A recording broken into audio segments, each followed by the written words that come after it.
Now turn to Section 1. Section 1. A science student inquiring about English courses at a university language centre.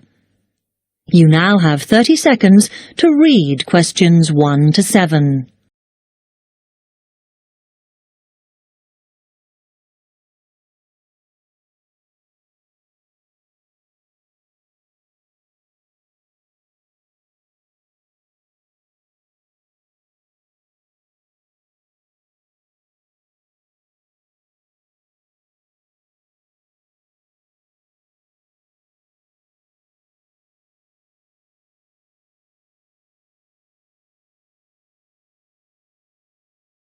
Now listen and answer the questions.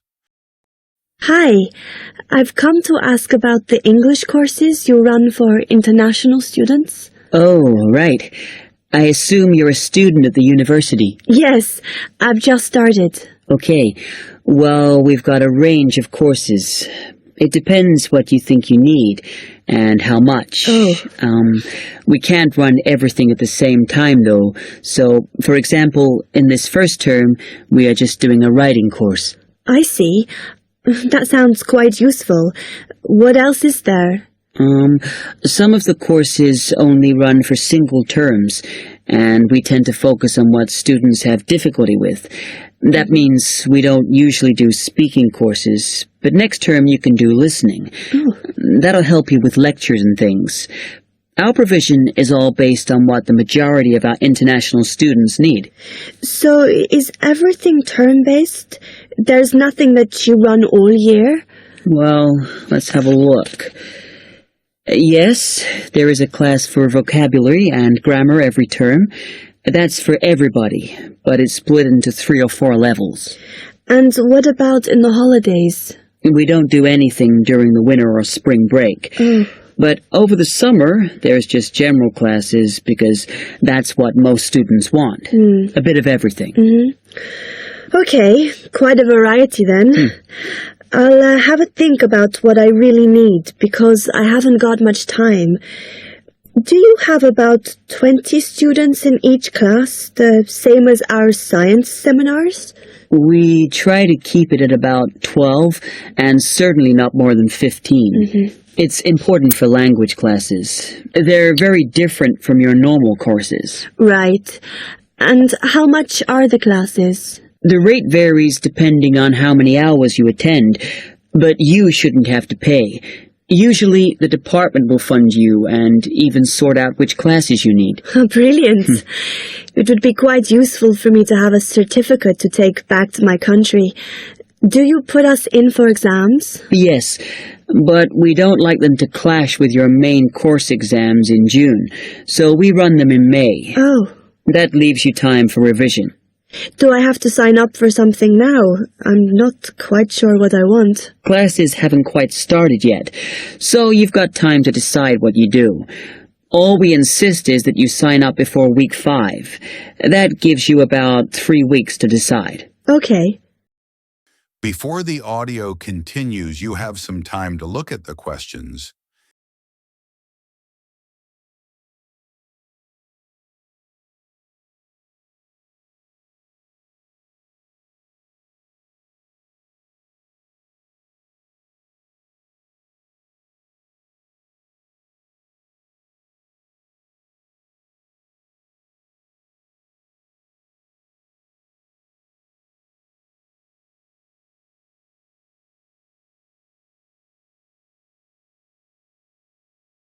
Now listen and answer the questions.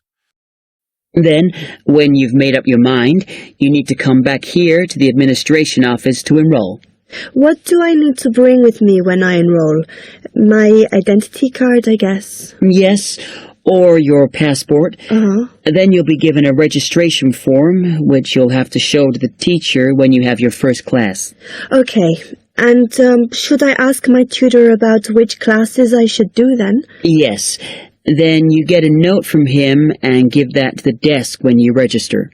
Can I use the computers here as well? Yes, you'll be given a password when you go to your first class, so remember to bring a disk with you to save your work on, as you won't be allowed to save it on the hard drive. Okay. Will I need anything else?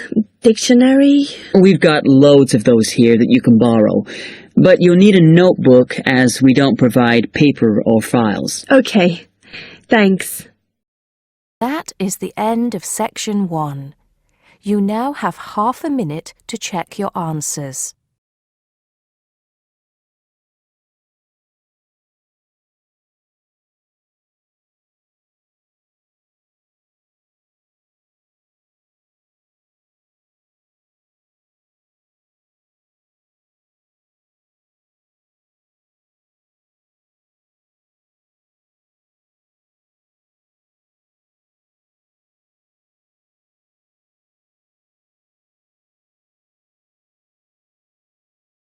Now turn to section 2. Section 2. You will hear an introductory speech to students at a summer school. You have 30 seconds to look at questions 11 to 14.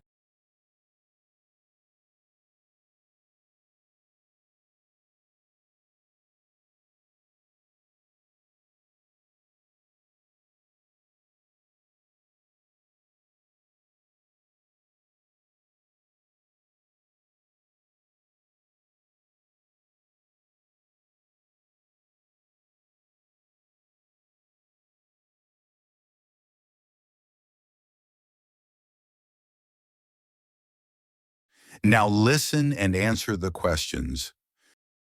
Good morning, everyone, and welcome to Climb Summer School. Now, I know most of you have travelled a long way to get here, and you're probably looking forward to settling into your rooms. So I promise I won't keep you long, but we've got to get through this very brief induction just to make your stay here as pleasurable as possible. Now, as you can see, while we're located very close to the centre of London, we're actually quite cut off from the main road, and we've got plenty of space for our facilities and students. This was part of our founder's vision, Jasmine Climb, who thought that the best environment for teenage students would be a place that combines the comforts of a big cosmopolitan city with the beauty and serenity of a quiet, remote site. Now, back in 1983, when our school was founded, this all here was an abandoned warehouse, and the classes were held in the main building that you can see over there. There were no trees, no conifers surrounding the property. There wasn't even a main gate. It took years and a great deal of effort to get our school to where it is today, and I'm sure that if you take a look at page 34 in your brochures, where you can find a picture of what the school used to look like back then, you'll agree that the changes we've made are more than impressive. But it's not just the facilities that make Climb Summer School special, obviously, and I'm certain you already know this.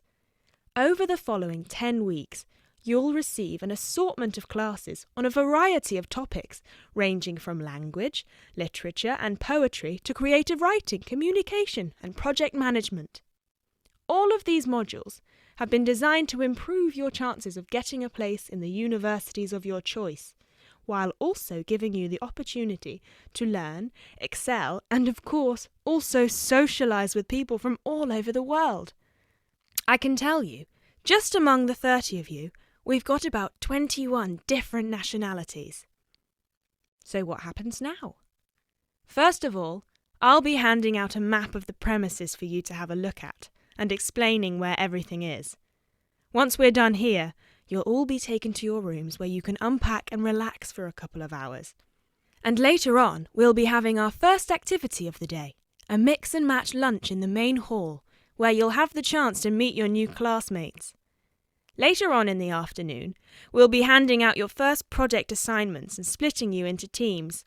And tonight we'll be having our very first film night, starting with an early 20th century special.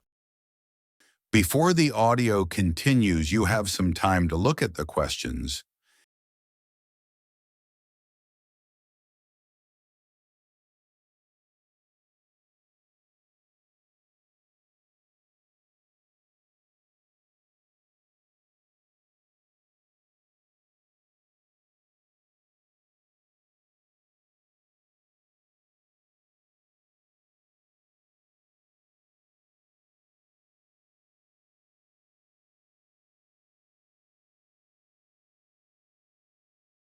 Now listen and answer the questions.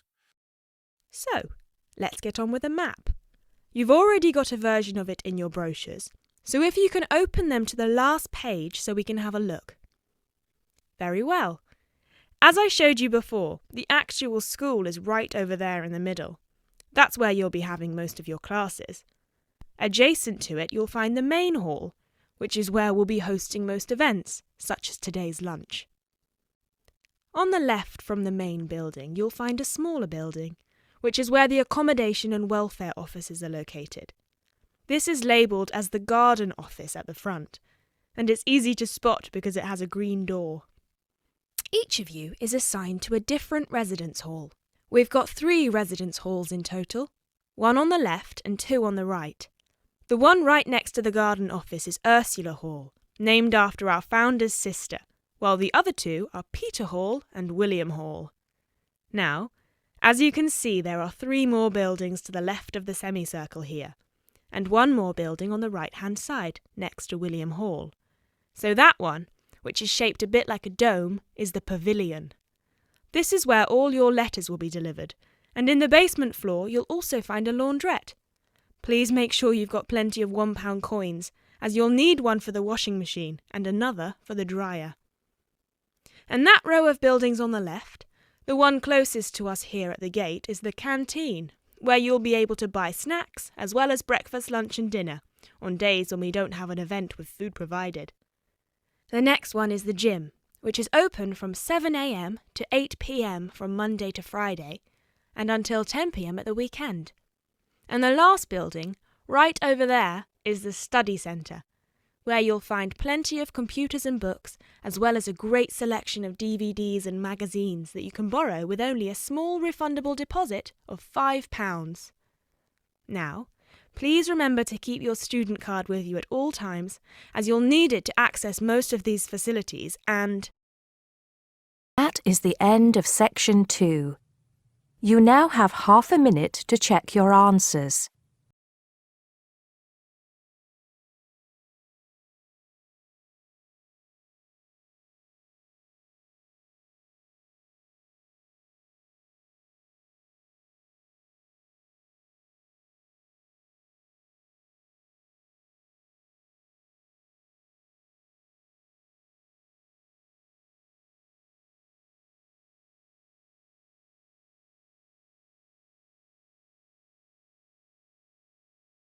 Now turn to section 3. Section 3.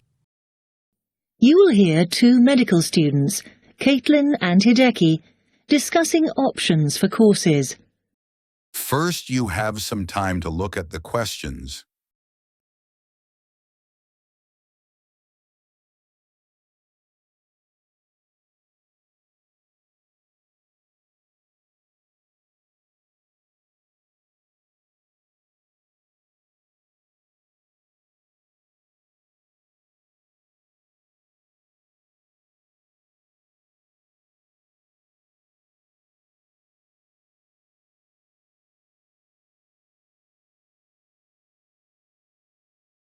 Now listen and answer the questions.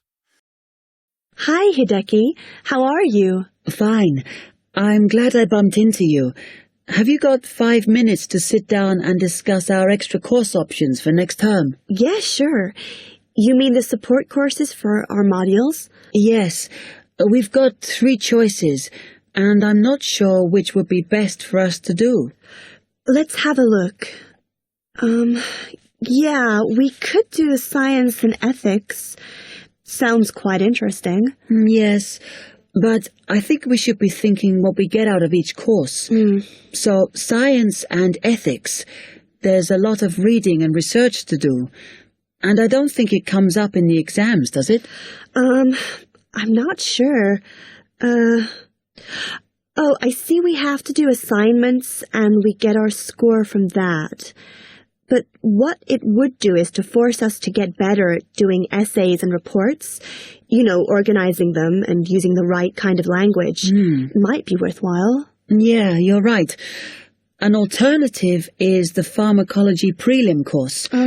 I think it's in case we want to go on to transfer to pharmacology at the end of the year, because lots of students do. Mm-hmm. So it depends what we want to do in the future. But apparently, they send you off to find out about various companies and the differences between their products. It would give you lots of practice in investigative studies and analysis. I think I'd quite enjoy that. Yes, I see your point. Then the other option is reporting test results. Sounds a bit boring. Not sure why they have a separate course just for that. Well, I could certainly do with some help in that. Because if you go out into industry, that's what you'll spend most of your time doing. So it's got a very practical application. Mm-hmm. I think I'm going to go for pharmacology. Me too. You now have 30 seconds to read questions 24 to 30.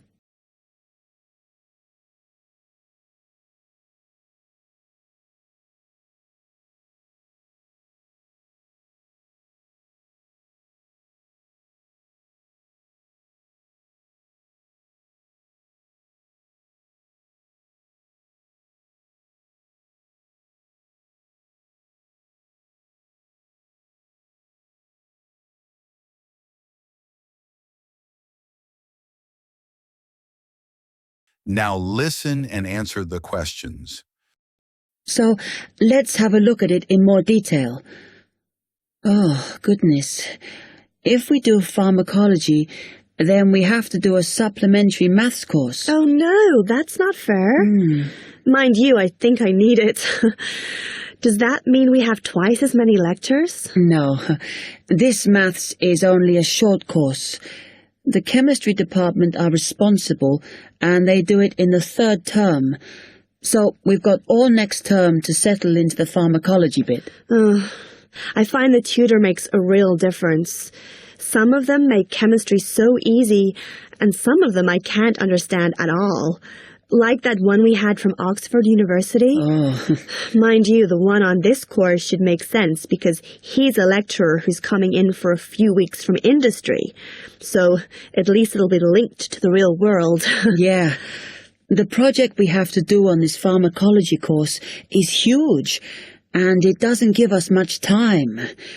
We have to make a decision about what we want to do on the project as soon as we start in January, and then hand in our plans before the end of the month. Doesn't give us much time to sort out what's possible or not. I mean, doesn't the scale of our project depend on what resources we can have? Like what equipment we can use? I suppose so, though I think there's plenty available. For example, it says that if we need to do any experiments, then we can use all the equipment in the new lab, as long as we book it. Oh, okay. It's slowly beginning to take shape for me. I think it'll be a good course. I'm just worried that I get enough support to do it. I think you'll be okay. And the tutors are always available if you get stuck. Actually, it says that if you're not sure, then in December, they'll be running 1 or 2 additional seminars. So I might go to those. Actually, what's quite interesting is that at the end of the course, when our project is completed, then we have to do a presentation on it. Oh. I think that's quite good practice. A bit scary, though. Well, it shouldn't be too bad, as they say that we can do it in pairs. Spread the load, as it were. Good. I have done presentations before, but I'm always very nervous. And is the presentation what we're assessed on, then? Let me look. It says that we have an interview and we get a mark for the whole course depending on how well we do in that. Oh, right. Okay, so That is the end of section 3. You now have half a minute to check your answers.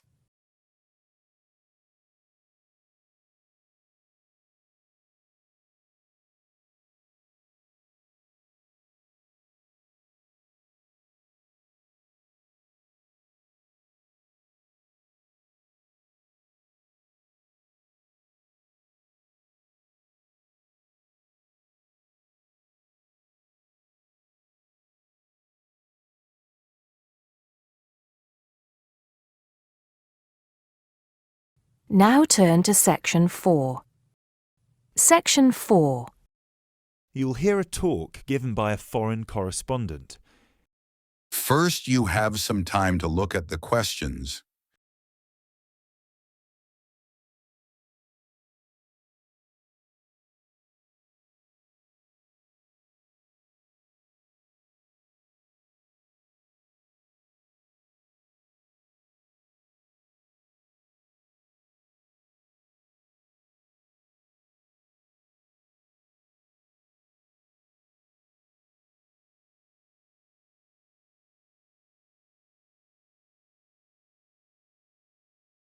Now listen and answer the questions.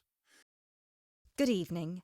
As I assume most of you are already aware, I have been asked to come here and talk to you, essentially give you a quick overview of the life of a foreign correspondent, along with a few tips on how to become a successful international reporter yourself, should this be a career choice you elect to pursue. So let me start by this. Don't. Don't become a foreign correspondent, at least not due to the romantic notions that come attached to this job, or what you've seen in the movies. Being a foreign correspondent does not mean exotic adventures. It doesn't mean finding yourself at the heart of the action and putting yourself in danger to inform the world. Let me just tell you this. 80 journalists are killed each year in the line of duty. Many more find themselves in prison or are attacked. You need to think hard. Is this the sort of career I want? Is this the kind of reporting I'm interested in? And only after you've carefully considered all the pros and cons should you decide. But let's focus on those of you who believe that, yes, you've got what it takes to be a foreign correspondent, and this is definitely why you decided to study journalism here. You're all third-year students, which means I don't need to waste my time telling you the basics. Of course, you need to read a lot. Books, novels, newspapers, blogs, and of course you need to be acceptably proficient in various media skills. But what is it that's going to separate you from normal journalists and reporters? There are 4 things that'll make you different. The first thing is your experience of the world. You can't call yourself an international reporter unless you've been around and seen different places and different cultures. Seize every opportunity to visit other countries, meet people from around the world. It doesn't matter if it's business or leisure, just hop onto a plane and go everywhere. This will expand your horizons and sharpen your mind, something that, as a foreign correspondent, will help you understand better the culture of the country you'll be covering. And speaking of culture, this is a term you need to make sure you fully understand. What's culture? What makes a country's culture? Explore the culture of the country you're interested in. The music, the literature, the religion. Are there any cultural practices or conflicts you need to be aware of? Are there any tensions within the country? Why?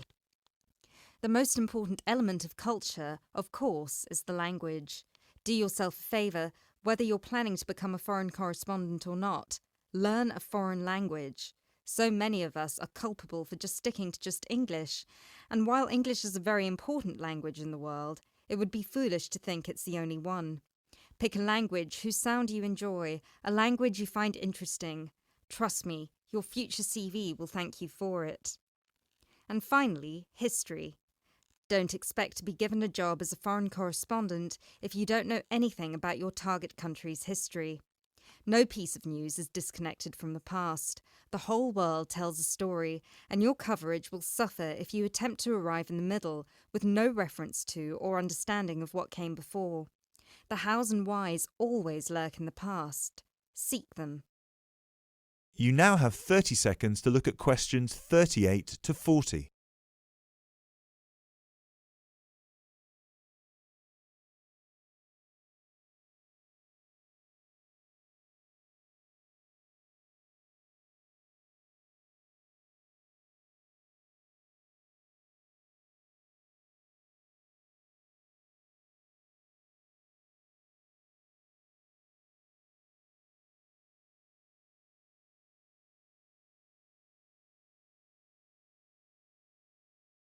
Now listen and answer the questions. Now, there's something else you need to understand. The world of international journalism is changing, like every other industry, due to the internet. The arrival of globalization brought with it a whole new set of rules, and you'll do well to comprehend what they mean for you. Unfortunately, gone are the days when a newspaper would hire you and deploy you to a country. Increasingly, newspapers around the world are beginning to favour freelance journalism, offering opportunities to local reporters with the necessary chutzpah and an understanding of the zeitgeist in their region. What this means for you is that you won't just have to start at the bottom. If you want to sustain yourself as an international reporter, you'll also have to pursue many different avenues at once. You'll need to persevere and push and build contacts everywhere. An old student of mine, a terrible student at university, but an incredibly intelligent woman, she came to find me at a conference that was recently held in Yemen, where I delivered a speech on the future of journalism. She was working for 3 different newspapers as a freelance foreign correspondent, one of them The Times, and she told me that the one piece of advice I gave her that stayed with her and helped her with her career was this: don't be afraid to fail. It will happen over and over again. It's how you deal with it that matters most. So keep this with you, this one piece of advice. Oh, and don't forget, your passports need to be kept current at all times. Thank you very much for listening. That is the end of section 4. You now have half a minute to check your answers.